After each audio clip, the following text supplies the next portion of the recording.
दोनों की आपस में गुफ्तगू हुई। हतम ताई का बेटा कहता है, हतम ताई का पोता कहता है, मेरा दादा बड़ा सखी था।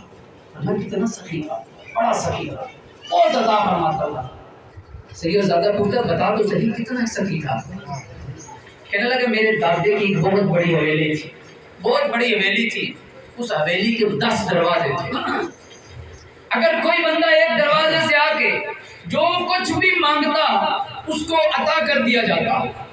फिर वही बंदा सब कुछ लेने के बावजूद, भीख लेने के बावजूद दूसरे दरवाजे से आ जाता, फिर भी उसको दिया जाता। वही बंदा तीसरे दरवाजे पे आ जाता, फिर भी दिया जाता। उसको दुकारा ना जाता, उसको ये ना कहा जाता कि तूने पहले तो ले लिया है, 3 दरवाजों से लेके आया है, चौथे पर आ गया है। हातिम ताई के बेटे ने कहा हत्ता के एक ही बंदा 10 मर्तबा 10 दरवाजों पर भी मेरे दादा की हवेली पे मांगने के लिए आ जाता, मेरे दादा की हवेली से किसी एक दरवाजे से भी उसको खाली वापस नहीं लुटाया जाता था, वापस नहीं किया जाता था। हर दरवाजे से उसको अता किया जाता था, एक दरवाजे से भी उसको वापस नहीं किया जाता।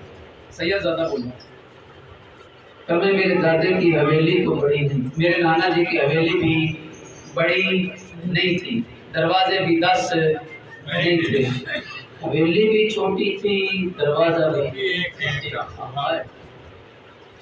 पर मैं तेरे दादा की हवेली भी बड़ी, दरवाजे भी 10। एक बंदा जब एक दरवाजे से आता, वही बंदा दूसरे दरवाजे से आता। तुमने कभी सोचा वो दूसरे दरवाजे पे क्यों आया? तवज्जो रखना।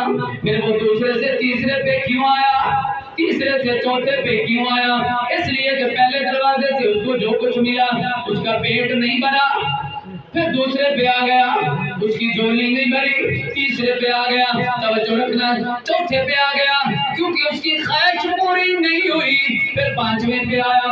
हत्ता कि वो 10 दरवाजों से भी भीख लेके गया, वो झोली नहीं भर सका, ख्वाहिश पूरी नहीं हो सकी। सैयदजादा बोला मेरे दादा जी की हवेली भी छोटी थी, दरवाजा भी एक था, लेकिन जब मेरे नाना जी की हवेली पे एक बार जो बंदा आ जाता उसको इतना फरमा दिया जाता, दोबारा मांगने की हाजत ही ना